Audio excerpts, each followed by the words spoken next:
Quiero invitarle para que busquemos, bueno, es un privilegio estar acá con el pastor, somos consiervos en San Salvador, el hermano Trejo, amén. Él está acá en medio de ustedes.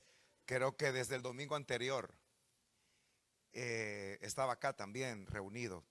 Entonces es una bendición encontrarnos por acá y acompañarles a ustedes.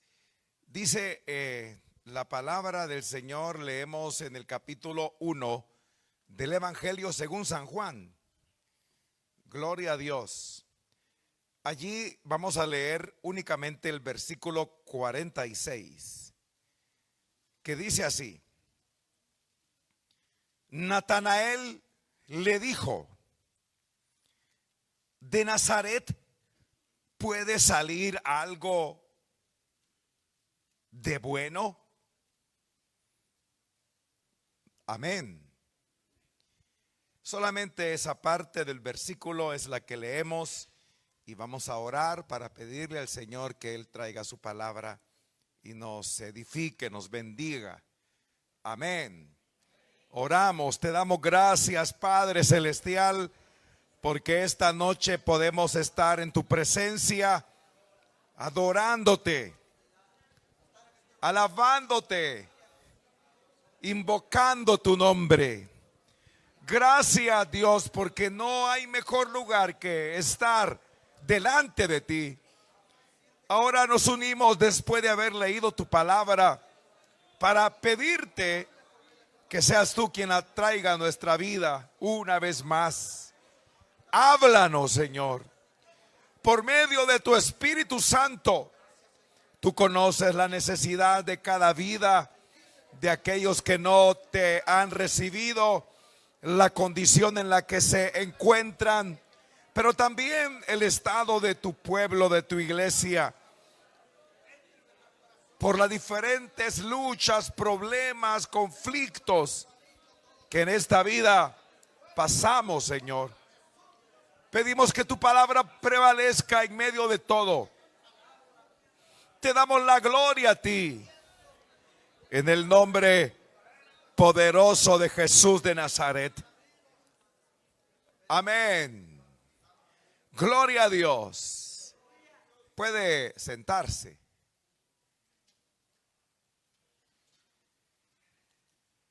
La pregunta que hemos leído, que fue formulada por Bartolomé, fue el nombre con el que también se le conoce a este personaje llamado Natanael.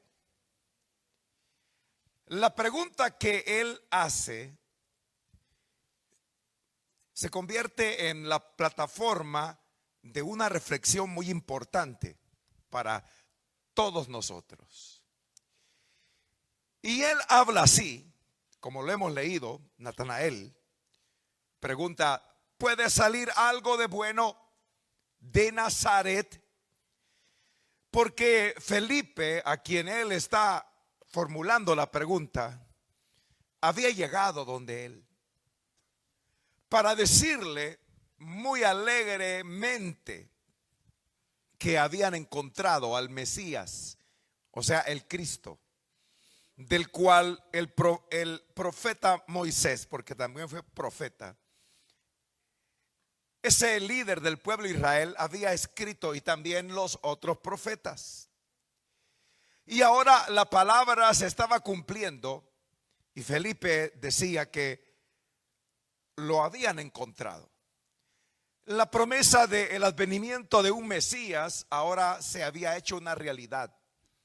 El Cristo estaba allí, el ansiado libertador del pueblo de Israel. Había llegado por fin, pero no se escuchaba mucho.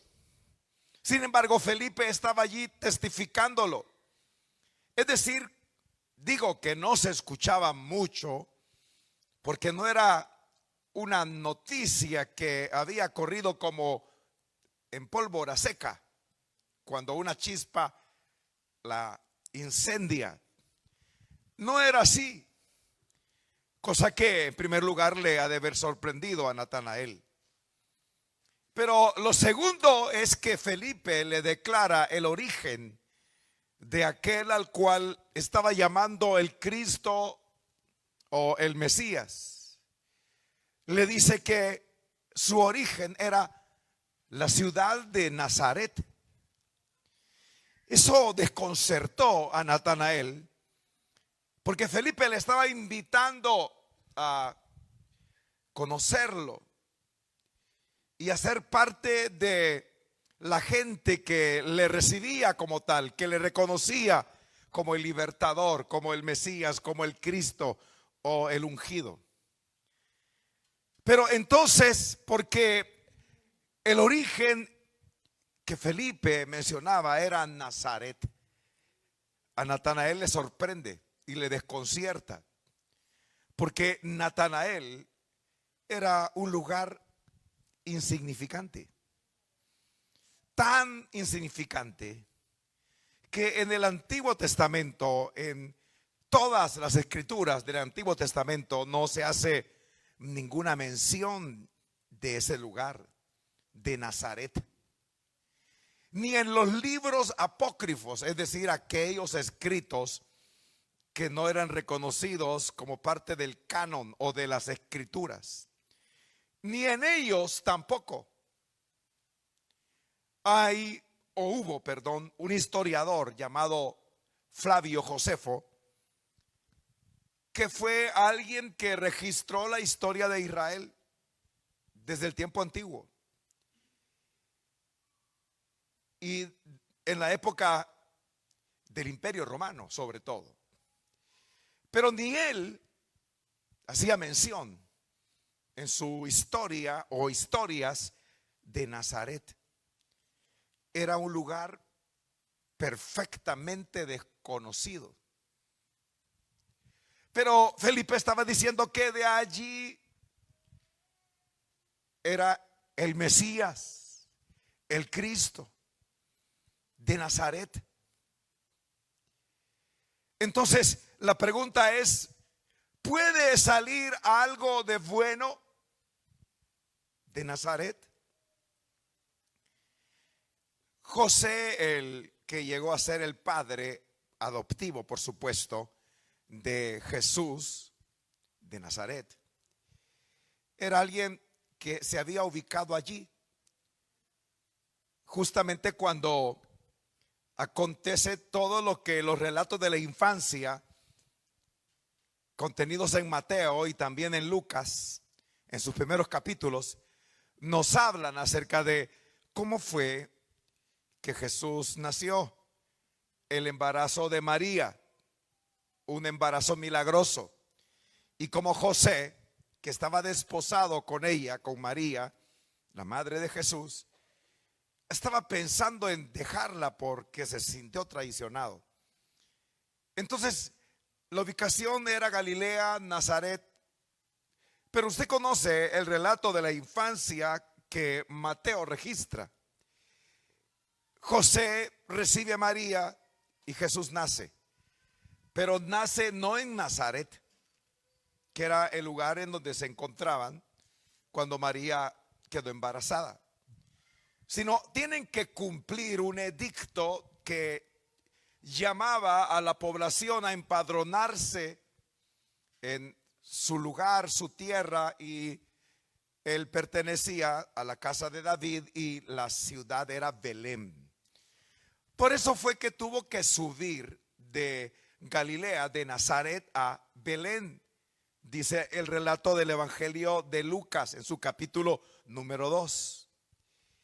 Y estando en Belén, todos conocemos esa historia tan famosa, sobre todo se pone muy de moda en esta época que acaba de pasar. Ellos van para empadronarse a Belén y se cumplen ahí los días del alumbramiento. Nace Jesús en Belén, pero porque Herodes, quien tenía dominio de parte del Imperio Romano en la región, se siente amenazado porque el anuncio de que un rey había nacido llega a sus oídos de boca de unos reyes que buscaban al niño que había venido. Él entonces decide, Herodes, terminar con todos los varones de 2 años para abajo, queriendo impedir que ese rey que se anunciaba que había nacido gobernara, se sentara en el trono en cierto momento de su vida. Lo iba a impedir. Es así como ellos tienen que moverse de Belén y se van a Egipto y luego regresan a Nazaret. Allí se crió Jesús, en Nazaret, la ciudad de su padre José, donde estaban radicados juntamente con María. Y cuando Felipe dice, de Nazaret es el Cristo, el Mesías, por lo que dije que era una ciudad que no existía para la gente, por 2 razones, por lo que ya mencioné, que no estaba registrada en los relatos que he dicho, y también porque su ubicación era muy extrema en Israel. Era un lugar sin importancia, porque los lugares eran importantes de acuerdo a su utilidad, ¿sí? Utilidad comercial, si eran vías importantes para el movimiento de la población. Pero ya dije, Nazaret estaba marginada. Por esas 2 cosas, entonces la ciudad no importaba. Y de ahí esa pregunta, ¿puede salir algo de bueno? Esa pregunta se ha extendido para aplicársela a los seres humanos, a las personas. ¿Qué de bueno tiene? ¿Qué importante es? ¿Quién es esa persona? ¿Cuál es su condición? ¿Es útil? La verdad que la pregunta contiene un menosprecio que es diferente al desprecio. Ya voy a hablar de la diferencia. Pero el menosprecio es la poca valía que algo o alguien tiene. Menosprecio. Y ha sido así como se ha tratado al ser humano, con un menosprecio histórico. Pero ¿de dónde viene ese menosprecio? Viene de la condición perdida que Dios le dio y que perdió por creer la mentira y no mantenerse en la verdad, por creer al diablo.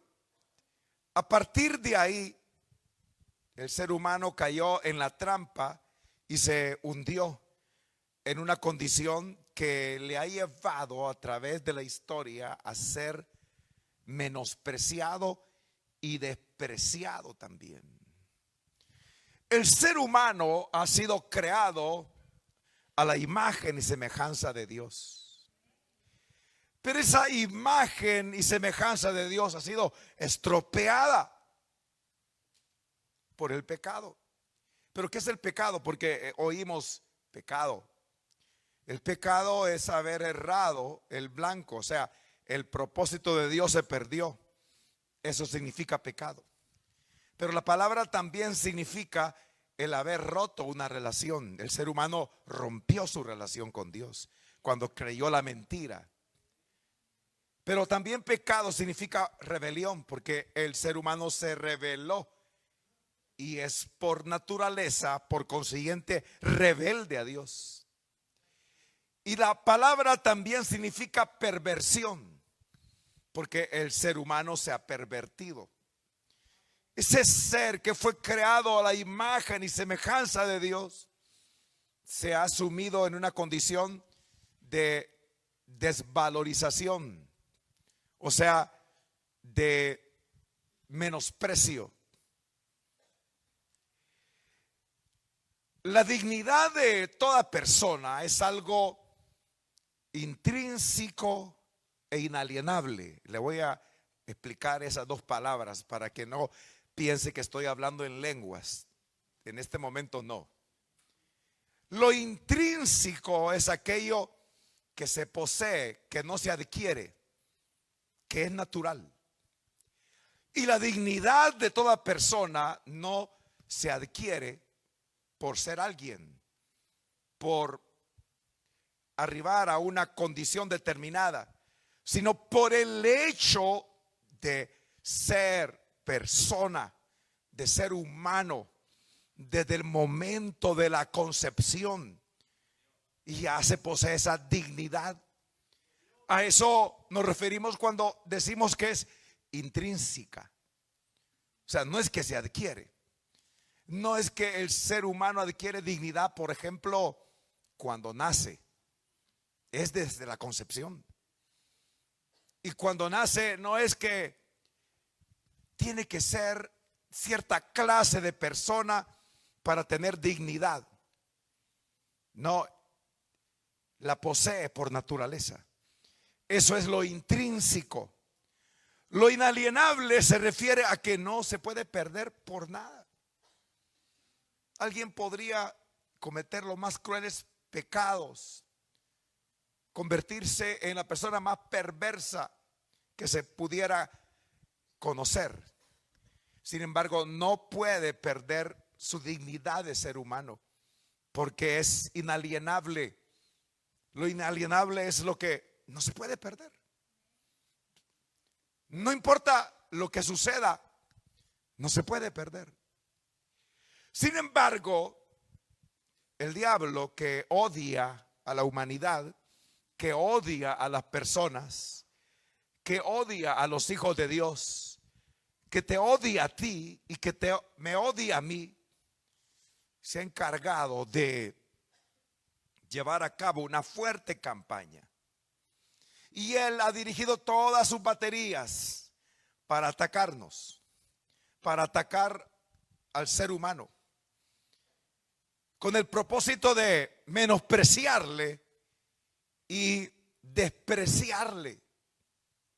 Por eso es que esta pregunta: ¿de Nazaret puede salir algo de bueno? Es una triste pregunta que tiene la intención de expresar ese menosprecio. ¿Qué hay de bueno en la vida de fulano, en la vida de sutano? Lo triste es que, como mencionaba, hay una campaña. El diablo ha dirigido todo su ataque contra la raza humana, contra el ser humano. Lo triste es que desde la niñez a los niños y a las niñas se les insulta, se les ofende, se les marca, abusando de ellos de diferente manera, abusando de ellos emocional, psicológica, físicamente y hasta sexualmente. Y esos diferentes tipos de abuso, el verbal, que produce un efecto emocional y psicológico, quizá es el primero que surge. Palabras como no servís para nada, o yo no te quería tener, o tú no eres mi hijo, o sos tonto, y todos los insultos habidos y por haber, que lo que hacen es marcar a la persona para que crezca experimentando el peor de los sufrimientos del ser humano. ¿Saben cuál es? ¿Cuál es el peor de los sufrimientos del ser humano? Es el menosprecio y el desprecio. Menosprecio es la poca valía o valor que se le da a algo o a alguien. Al ser humano se le cataloga como que no vale nada. Eso es menosprecio. Y el desprecio es la marginación. como resultado del menosprecio, o sea, de la valoración que aterriza en no vale, no eres importante. ¿Y tú quién eres? Como efecto del menosprecio surge el desprecio, que es la exclusión. Hace unos pocos días en mi país, alguien abandonó a un recién nacido de 3 horas de haber nacido. Lo dejaron a la orilla de una carretera. ¿Qué es eso? Menosprecio y desprecio. Pero ¿qué no decir de los abortos? Es igual. Porque la vida ocurre desde el momento de la concepción. Pero cuánto menosprecio y desprecio ocurre cuando un hombre le dice a una mujer, tienes que abortar. O cuando la mujer toma la decisión, dizque de su cuerpo, cuando no es de su cuerpo, es de un cuerpo ajeno. Porque la vida existe desde la concepción, la vida de otra persona. ¿Cuánto menosprecio y desprecio? Dije que es el peor de los sufrimientos del ser humano. Y que no solo se vive en ciertos momentos y no solo ocurre en ciertas personas, sino el ser humano está bajo ese ataque de ser menospreciado y despreciado. ¿De quién procede el menosprecio y el desprecio? ¿De ciertas razas? ¿De ciertas personas en poder? Ellos solo son instrumentos, pero proviene de el diablo, que ya dije, nos odia a la raza humana, porque en ella ve, en el ser humano, Satanás ve a ese Dios que lo juzgó y lo hizo desplazarse de una posición en la que estaba muy bien y por la cual quiso ser igual que Dios. Entonces él se ha ensañado contra su creación, y como el ser humano es la corona de la creación, todo su odio está dirigido hacia él, hacia el ser humano. Pero ¿qué ocurre con Nazaret? Se equivocaba Natanael, porque si bien es cierto, Nazaret fue menospreciada por él, porque ¿qué valor tenía? Una ciudad que no existía en ningún registro, una ciudad ubicada en una mala posición, al margen de todo Israel. Pero ¿qué pasaba con Nazaret? Porque era parte de ese discurso de Felipe diciendo, hemos encontrado al Mesías, al Cristo, del cual escribió Moisés en la ley y también los profetas, a Jesús, el hijo de José, de Nazaret. La mención de Nazaret, la despreciada Nazaret, era debido a que, aunque no era importante, el hecho de que Jesús llegara allí e hiciera su morada allí juntamente con sus padres, siendo quien era, el Dios hecho hombre, el Verbo encarnado, el Emmanuel, es decir, Dios con nosotros. El hecho de que Él se ubicara ahí, se estableciera ahí, le dio la importancia que Nazaret llegó a tener. Por eso a Jesucristo se le conocía como Jesús de Nazaret. Y hubieron quienes clamaron a favor de él, reconociéndole como el hijo de David, pero su clamor refiriéndose a él era: Jesús de Nazaret, Jesús hijo de David. Lo que produjo el cambio de una ciudad ignorada, menospreciada, fue la presencia de Cristo en ella. Hasta el momento de tener 30 años de edad e iniciar su ministerio terrenal, su itinerante ministerio terrenal por toda Galilea. Pero ¿cuánto tiempo estuvo ahí? Bueno, no tenía ni 2 años de edad cuando sus padres de Belén vuelven a Nazaret. Y a partir de ese momento, porque no hay otro registro, Jesús estuvo allí hasta que inició su ministerio terrenal. Su presencia en Nazaret fue lo que la hizo una ciudad importante. Amén. Dios quiere redimir al ser humano de ese sufrimiento del menosprecio y del desprecio, que es cruel, hermano. Nosotros podríamos pensar que hay otros sufrimientos, pero emocional, psicológicamente, el menosprecio y el desprecio marcan. Y son sufrimientos crueles que impiden al ser humano ser quien debe ser. Lo bloquean. Hay gente que tiene grandes potenciales en la vida, pero están inhibidos, bloqueados por el sufrimiento del menosprecio y del desprecio. Eso es un estigma que no les permite soñar con más, soñar en grande, y arriban entonces en la vida a ciertos logros, a ciertas posiciones en las que se anidan y dejan de soñar.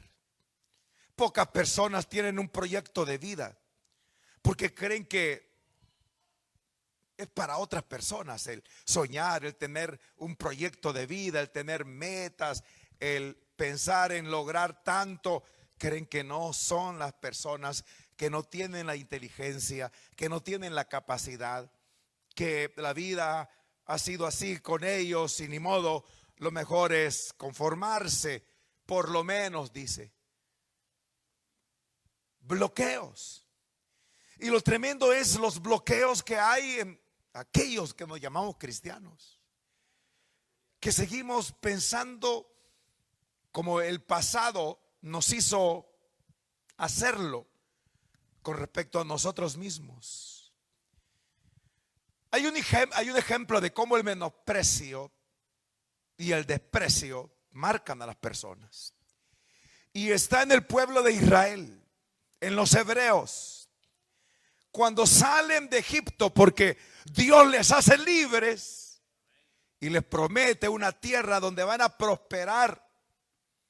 Una tierra que él describió como que fluía leche y miel, donde los iba a plantar. Él iba a quitar a los pueblos que ahí estaban para establecerlos a ellos. Pero cuando están a punto de ingresar, porque llegan a la frontera de la tierra de Canaán, la tierra prometida, Josué, quien era el líder de ellos, envía una exploración de 12 hombres de diferentes tribus para que incursionaran y exploraran y constataran lo que Dios les había dicho. Pero sobre todo para poder tener una táctica en esa estrategia de ingresar y poseer la tierra, tenían que reconocerla. Era como una exploración que iba a generar un mapeo visual. Si en ese tiempo hubiese existido los drones, pues sueltan 12 drones para que fueran.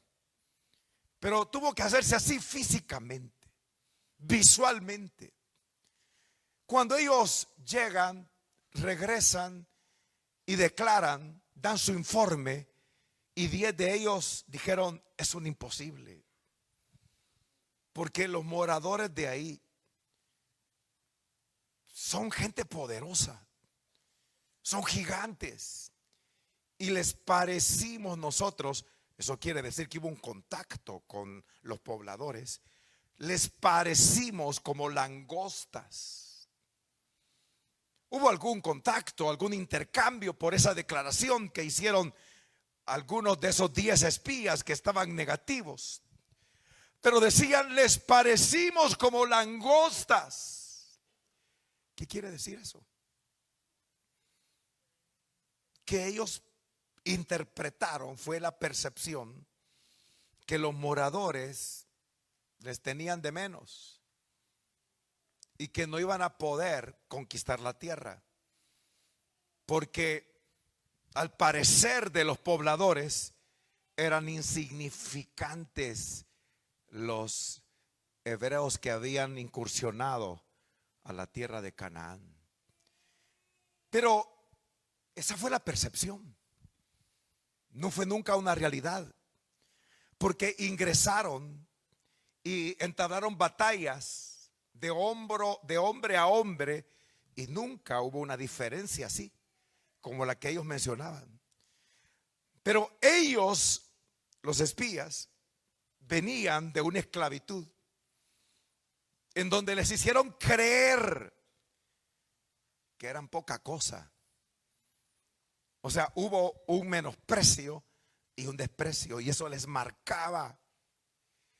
Y eso ocurre con los hijos de Dios, imagínense, hijos de Dios, que el pasado nos ha marcado y no superamos esas heridas del pasado, ese daño emocional, ese daño físico. Es un trauma completo, es un bloqueo. A pesar de que, igual que Nazaret, la diferencia es que Cristo vive en nuestra vida. Entonces Nazaret llegó a ser importante, aunque Natanael decía que hay de bueno allí. Por lo que ya dije, Cristo estuvo allí.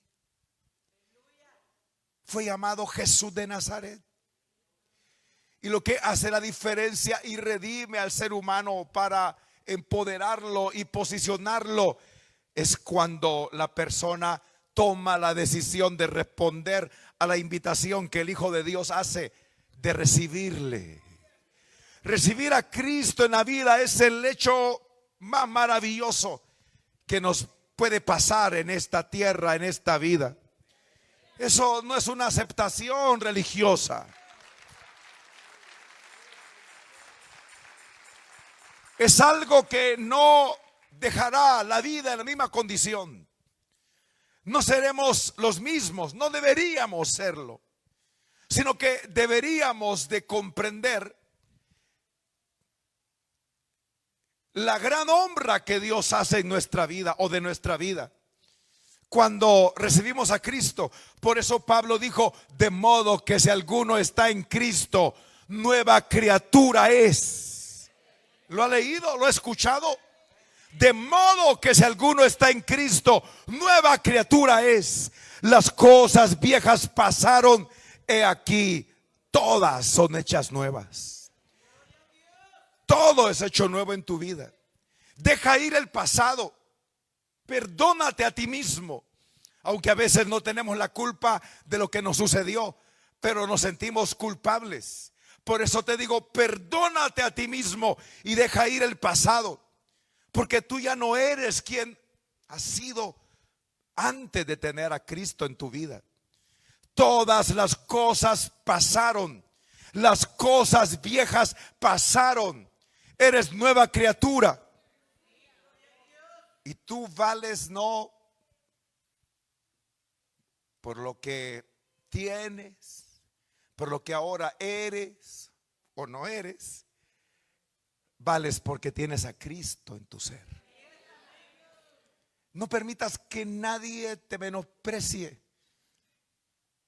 creyendo que por tu origen de raza, de nación, eres poca cosa.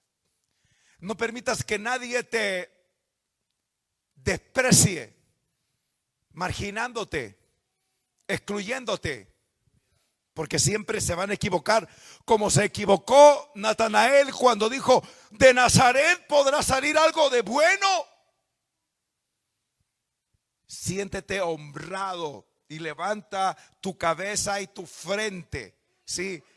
Camina con paso firme, ve firmemente hacia adelante, no titubees, no dudes, ten esperanza, sé un emprendedor, confiesa que eres un hijo de Dios, y un hijo de Dios no es cualquier cosa. Amén. Si tenemos a Cristo Jesús en nuestra vida, lo tenemos todo.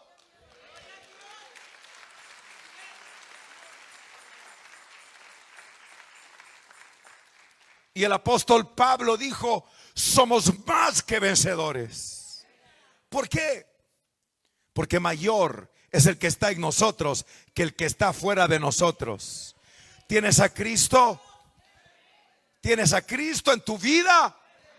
Él es mayor que el que está fuera de ti, y que te seguirá humillando, y que a veces lamentablemente usará a seres muy cercanos y queridos para poner en sus labios palabras de menosprecio y de desprecio hacia ti,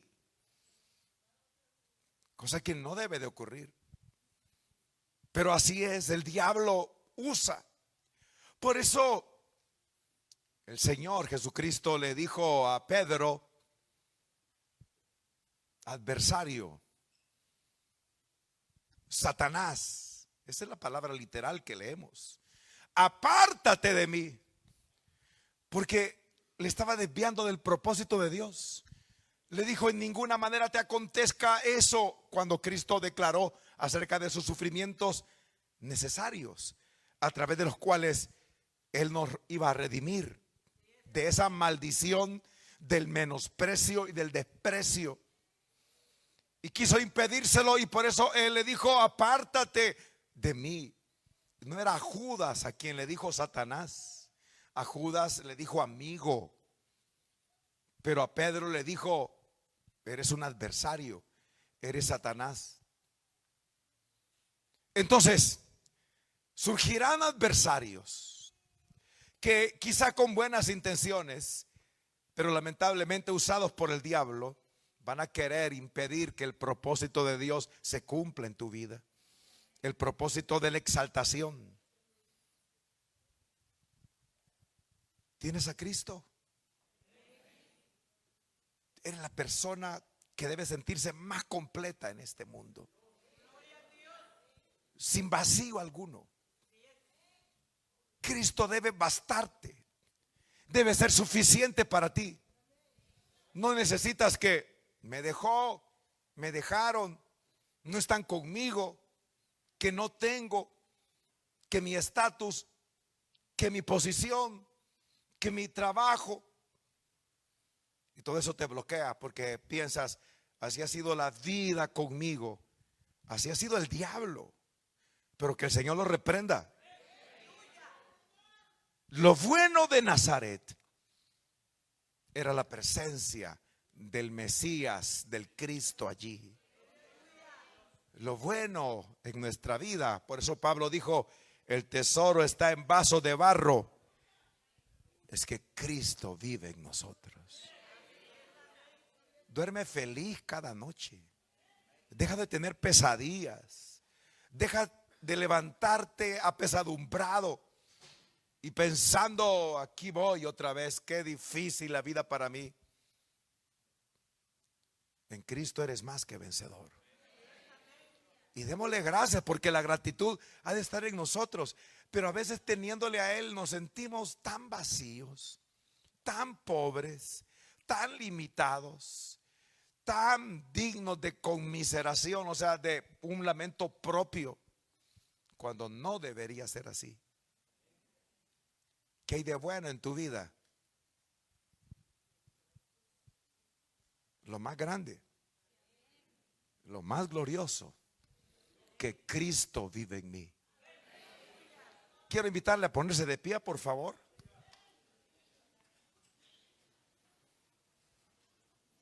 Vamos a orar. Pero vamos antes de orar a darle gracias al Señor. Si tú ya eres cristiano, es decir, si tú ya recibiste a Cristo en tu vida, pues dale gracias, levanta tus manos y dile: gracias, Señor,